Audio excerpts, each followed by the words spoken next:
Marin eteğimizin ikinci bölümüyle devam ediyoruz. Evet, ön ortamıza yaklaştık. Burada üçlü trabzanlarımı yapıyorum.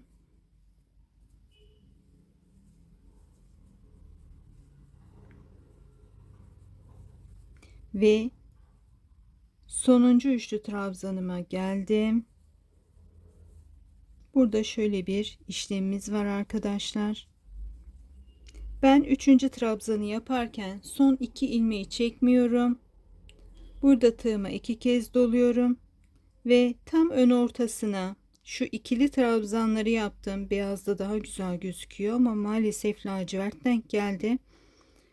Şurada ikili trabzanlarım var. Ortada iki zincir olan ön ortasındayım.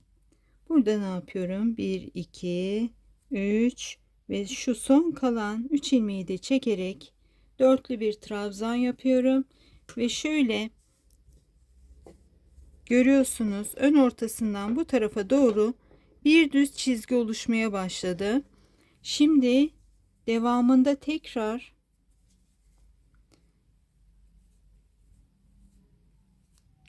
dört zincirle dönüyorum ki bu eteği yukarıdan giyerken veya aşağıdan giyerken bir kasma olmasın, rahatlıkla geçebilsin diye. Burada efendim ne yapıyoruz? Hemen burada 4 zincir yapmıştım. Yandaki boşluğa 3 trabzan yapıyorum.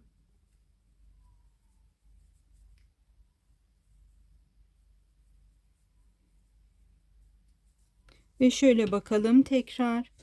Hatta şu benim güzel tatlı kuş desenimin üzerinde bakalım. Görüyorsunuz. Şimdi şurası böyle yukarıya V şeklinde çıkarken burası düzleşmeye başladı. Hem burada hem de şurada aynı işlemi yapa yapa bizim burası böyle bir noktada buluşacak ve dümdüz olacak. Burayı bitirdikten sonra karşı tarafı da aynı şekilde ipimizi takacağız. Ben ipimi buradan gelirken 3 sıra yapmıştım. İpimizi ön ortasından takmamız gerekiyor. Bu detayı unutmayalım. Çünkü eksik olmasın. Bir taraf 7 sıra, bir taraf 6 sıra olmasın. Bu tarafı yaparken ipimizi ortadan takıyoruz. Hemen buradaki eksiltmemizi yapıyoruz. Buradan eksilt, buradan eksilt derken arada beyazımızı takacağız yine. 4 sıra öreceğiz ve tekrar kalan bölüme yine birkaç sıra lacivert takmamız gerekecek diye düşünüyorum. Çünkü şöyle bir uzantıdan bahsediyorum. Buranın kare bitmesi gerekiyor ve ön bölümümüzü bitirmiş olacağız. Ara ara çekimler yaparak sizi bilgilendireceğim. Buluşmak üzere. Eksiltmelerim hala devam ediyor. Beyaza geçtim ve beyazda daha güzel gözüktüğü için de hemen videonun karşısına geçtim. Şöyle görüyorsunuz, hem belden ön ortamızı işaretledim. Hem belden bu tarafa doğru dümdüz gidiyoruz. Hem de etek ucundan yukarıya doğru dümdüz gidiyoruz. Şuralarda bir yerde tekli bir sayıya gelince bitireceğiz arkadaşlar. Orada da size videosunu çekip tüm detayını anlatacağım. Bir de siz şunu söylemek için özellikle de açtım bu videoyu. Böyle çizgili bir şeyler ördüğünüzde ve sayılar önemliyse, mesela burada 7 4 7 4 şeklinde gidiyorum. Mesela 2 5 5 7 falan gibi de gidebilirsiniz. Önemliyse bu sayılar ve karşılığını da yapacaksanız ipinizi, alttaki ipinizi, benim alttaki ipim lacivert, bitirdiğiniz noktadan yeni ipinizi bağlıyorsunuz ve o yöne doğru gidiyorsunuz. Eğer bunu buradan bağlarsanız bu tarafla denk gelmeyecektir. Sonra başınız ağrımasın, sökeyim falan diye uğraşmayın. Sökmeden güzel güzel örün diye zaten bu videoları yapıyorum. Şimdi ben burada 4 sıra beyaz ördükten sonra bir miktar da lacivert örmem gerekecek diye düşünüyorum. Çünkü şimdi iki tane şöyle hesaplayalım beraber. İkinci sırada bunlar gidecek. Üçüncü sırada bunlar gidecek. Dördüncü sırada bunlar gidecek. Yine ben birkaç sıra lacivert öreceğim. Eteğimizin bir tarafını bitirdik. Belimizin yarısı. Şimdi aynı işlemi burada da devam edeceğiz arkadaşlar. İpimi ben kenardan keseceğim. Şu an burada ekli. Ortadan başlayıp eksilte eksilte devam edeceğim. Beyazımı öreceğim. Lacivertimi öreceğim. Köşede ipimi koparmayacağım. İpim orada duracak. Bu bizim ön bedenimizdi. Arka bedeni de ördükten sonra koparmadığım iple ön ve arka bedenimin bir tarafını önden sık iğne yaparak birleştireceğim. Bir tanesi aşağıya doğru gidecek sık iğnemin. İpimi orada koparmayacağım. Diğeri aşağıdan yukarıya doğru gidecek. O ipimi de koparmayacağım. Aşağıda koparmadığım ipimle etek ucumu tığlayacağım. Yukarıda koparmadığım ipimle de belimi tığlayacağım. Eksilte eksilte bir tane üçlü trabzanımız kalana kadar devam ediyoruz ve daha sonra onu da yapıp bitiriyoruz. Aynı parçadan 2 tane örüyoruz ve üst üste koyarak birleştirmeye başlıyoruz. Evet, arka ve ön parçalarımı ördüm ve biten noktadan ipimi koparmadan yanlara, her bir yuvaya, şurada gördüğümüz yuvalara beyazla göstereyim. Görüyorsunuz. Her bir yuvaya üst üste koyarak eşit olacak. Karşı karşıya gelmesi lazım buradaki çizgilerimizin. Üçer tane sık iğne yapıyoruz. Normal bildiğimiz sık iğne. Burada birleştirmem bitti. Ön bedenden yaptık. İpimi koparmadım. Bu ipimle ben alt bölümü de tığlayacağım.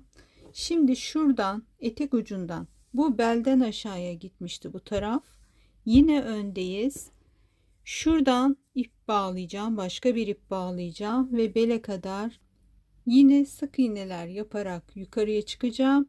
Burada ipimi koparmayacağım. Burada da belimize yapacağımız bölümü tamamlayacağız ve daha sonra belimiz ve etek ucumuz bittikten sonra bir tane de bağcık öreceğiz ve eteğimiz tamamlanmış olacak. Detaylarda buluşalım. Eteğimin bel kısmını bir tarafı aşağıya doğru sık iğne ile inip alt kısmı tığlamış. Önce sık iğne, sonra tersine sık iğne yapmıştım. İpimin bir tanesiyle de aşağıdan yukarıya çıkarak sık iğne ile iki parçayı birleştirmiş. Burada üçlü trabzanlar yapmıştım her bir yuvaya. Görüyorsunuz, şuralardan şimdi bağcığımızı geçireceğiz. Daha sonra da tersine sık iğne yaptım. Alt bölümle uyumlu olsun.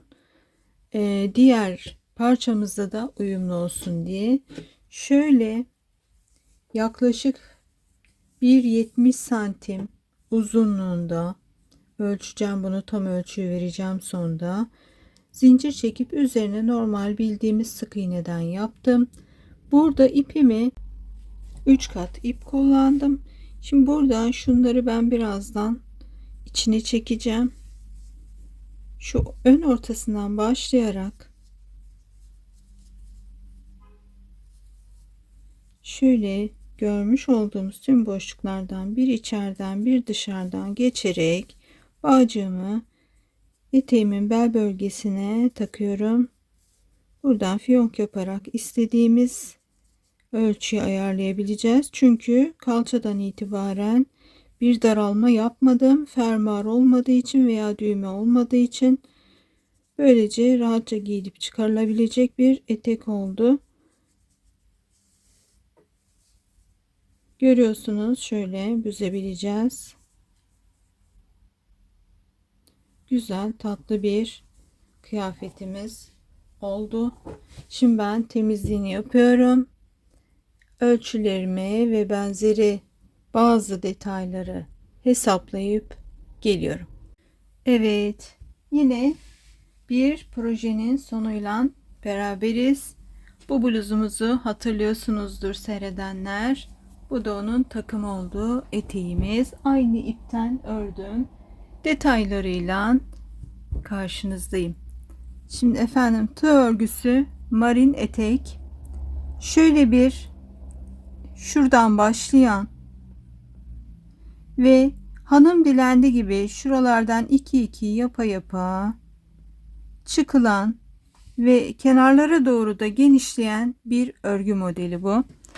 Yalnız şuralara geldiğimizde detayları videoda verdim. Eksilte eksilte gidiyoruz ve daha sonra şu noktaya vardığımızda da yine buradan eksilte eksilte giderek hem buradan eksiltiyoruz hem buradan eksiltiyoruz. Bir tane kalana kadar devam edip ipimizi kesiyoruz. Şimdi size eni ve boyu hakkında bilgi vermek istiyorum efendim.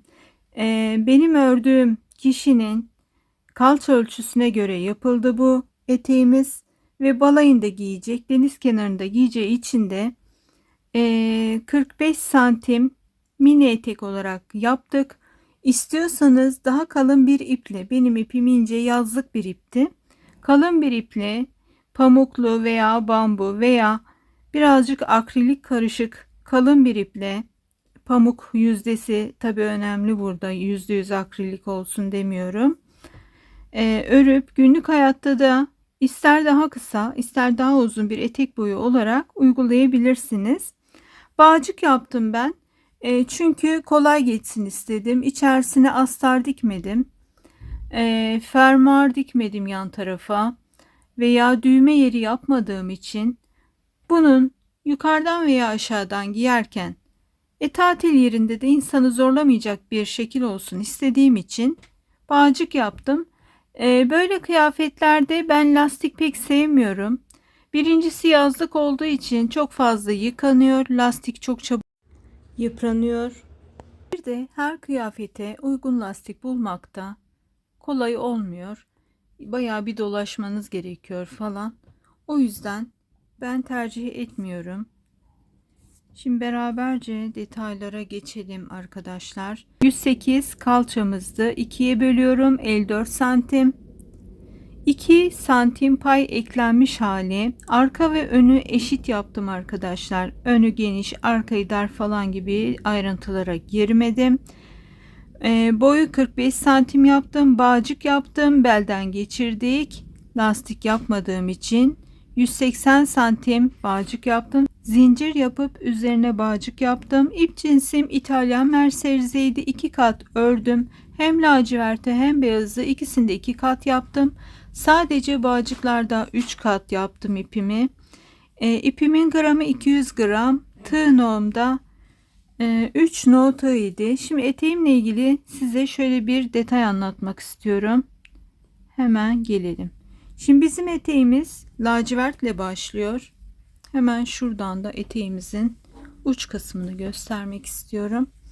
Eteğimizin uç kısmı lacivertle başlıyor. Ben özellikle burayı lacivertle başlattım. Bunun nedeni de buradaki beyazlık gözü çok yoracaktı. Lacivertlerim 7 sıraydı. Beyazımı 4 sıra yaptım. Benim için yeterliydi. İstiyorsanız daha geniş veya daha dar yapabilirsiniz ama çok geniş olduğunda biraz insanı genişletebiliyor. O yüzden ben beyaz bölümleri dar yaptım. Sonra burası 7 sıraydı. Burası da lacivertti.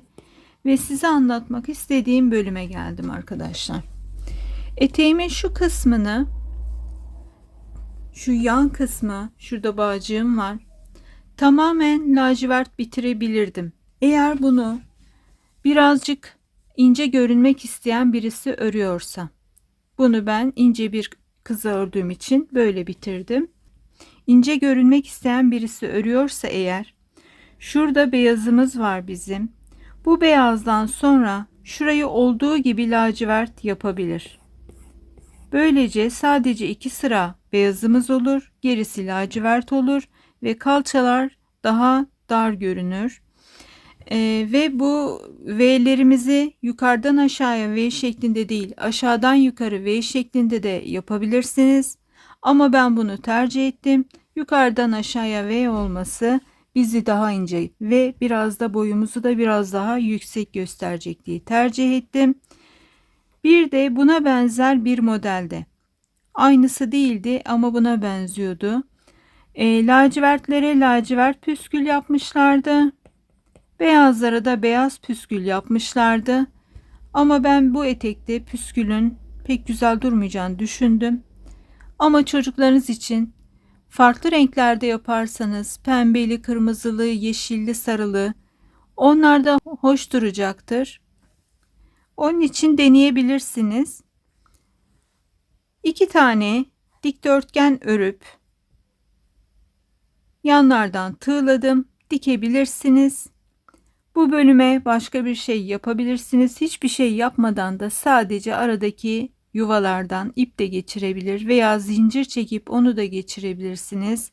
Veya belini daha da kalın, yukarıya doğru kalın örüp üzerine kemer takabilirsiniz. İstediğiniz her şeyi kullanabilirsiniz. Ben şimdi bunu takım olarak ördüm. Ama beyaz tişörtlerle de olur. Mayonun üzerine de olur. Bir de şöyle de kullanabilirsiniz. Tüm detayları şöyle çektiğinizi düşünüyorum. Ve artık bunu kaldırabiliriz. Şu alttaki takımımızı da kaldıralım.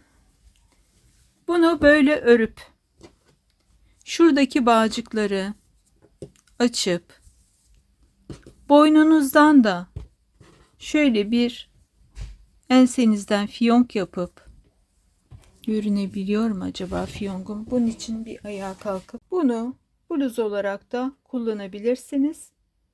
Her türlü değerlendirebilirsiniz. Dilerim işinize yarayan, hoşunuza giden bir model olmuştur. Çok teşekkür ediyorum. Hoşça kalın.